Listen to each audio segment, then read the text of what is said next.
Ici Philou en ligne et cette semaine, nous regardons un aigrette, et oui, c'est un oiseau, et aussi un homme qui a monté au ciel. Êtes-vous prêts? C'est Skyler et l'aigrette. Bonjour, ici Skyler, et cette fois nous allons découvrir un oiseau, l'aigrette. En général, ces oiseaux aquatiques ont de longues pattes, un long cou et un long bec avec une courte queue. Cependant, leur apparence change en fonction de leur espèce. Classées dans la catégorie des hérons, il existe 4 différents types d'aigrettes qui déterminent l'endroit où elles se trouvent. Elles sont très bien réparties: Amérique du Nord, centrale et du Sud, Afrique, Australie, Asie et certaines parties de l'Europe. En tant qu'oiseaux sociaux, il est fréquent de les trouver en bande. On peut même les trouver en train de socialiser avec d'autres oiseaux aquatiques. Le régime alimentaire se compose de poissons, de petits serpents, d'amphibiens, d'insectes et d'invertébrés. Il existe une espèce particulière d'aigrette, l'airon garde-bœuf, qui est plus adapté à la vie sur le sol qu'au bord de l'eau. Ce type spécifique reste près des animaux qui broutent, soit des animaux de pâturage qui mangent la végétation d'une certaine manière. Le type d'animal de pâturage dépend de l'endroit où se trouve l'airon garde-bœuf. En Amérique du Nord, elles sont généralement entourées de bovins ou de chevaux. Mais sur d'autres continents, les aigrettes peuvent suivre les éléphants, les chameaux, les zèbres, les cerfs et autres.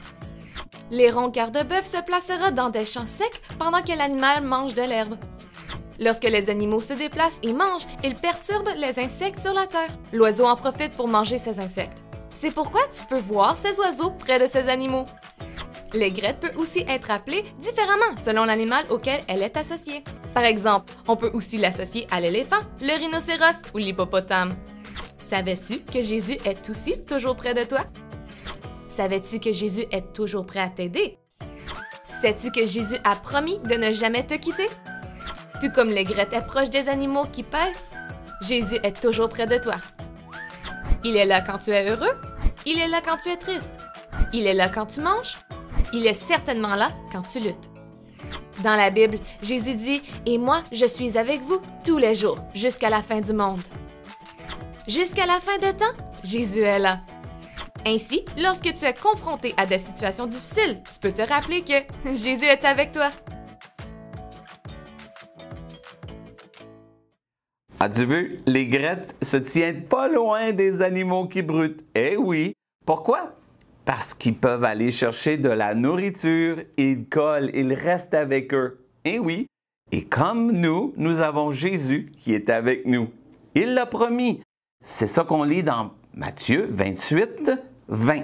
Et voici, je suis avec vous tous les jours jusqu'à la fin du monde. Ah, moi je suis content d'avoir Jésus avec moi et mon papa dans le ciel. Es-tu prêt? L'histoire, c'est bien. Jésus qui est monté au ciel. On la regarde ensemble.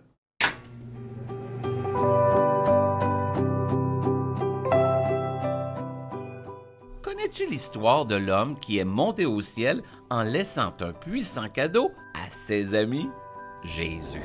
40 jours après que Jésus soit ressuscité des morts, il était temps pour lui de retourner auprès de son Père céleste. Lui et ses disciples montèrent sur le mont des Oliviers. Jésus leur dit d'aller à Jérusalem et d'attendre que le Saint-Esprit vienne et les remplisse de sa puissance. Puis il devrait raconter aux autres, partout, tout ce qu'il avait vu faire.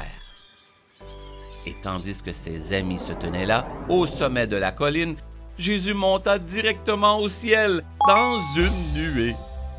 Les disciples, très surpris, se levèrent en regardant le ciel. Ils avaient vu Jésus monter au ciel de leurs propres yeux. 2 anges apparurent alors et dirent « Un jour, Jésus reviendra exactement de la même manière que vous venez de le voir monter au ciel. » Les disciples retournèrent directement à Jérusalem pour attendre la venue du Saint-Esprit. Puis ils se mirent à annoncer partout la bonne nouvelle de Jésus. La Bible nous dit qu'un jour, Jésus reviendra et que son royaume sera sur cette terre. Moi aussi, je crois en Jésus. Si toi aussi tu veux en savoir plus sur cette histoire vraie, tu peux la retrouver dans ta Bible. Dans le livre des Actes des Apôtres, on nous raconte ce qui est arrivé à Jésus après que Dieu l'ait ressuscité des morts. Bye bye!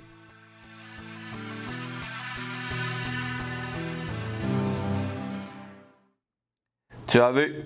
Oui, Jésus est monté au ciel. Peux-tu t'imaginer, tu es un des disciples, tu montes la montagne des Oliviers et tu arrives et Jésus te parle et à un moment donné, il se met à monter au ciel et une nuée le dérobe. Autrement dit, il est disparu, il est monté s'asseoir à la droite de notre Papa dans le ciel.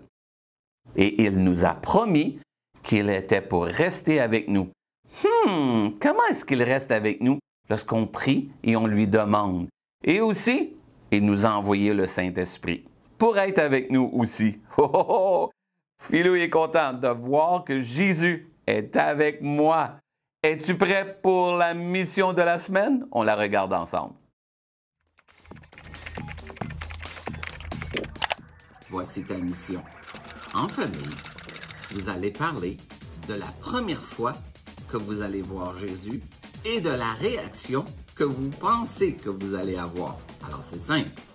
Quelle va être ta réaction quand tu vas voir Jésus pour la première fois? Ben, tu penses. Alors, ensuite, on s'arrête et on prie et on remercie Jésus et notre Papa dans le ciel qu'on va les voir un jour. Bonne mission! Ah, tu vois, qu'est-ce que tu vas faire quand tu vas voir Jésus pour la première fois? Parce que tu vois, quand Jésus est monté au ciel, mais 2 hommes ou 2 anges sont venus dire aux autres, Jésus était pour revenir de la même manière. Ça veut dire qu'un jour, on va voir Jésus et Dieu. Qu'est-ce que tu vas faire? Comment est-ce que tu vas réagir?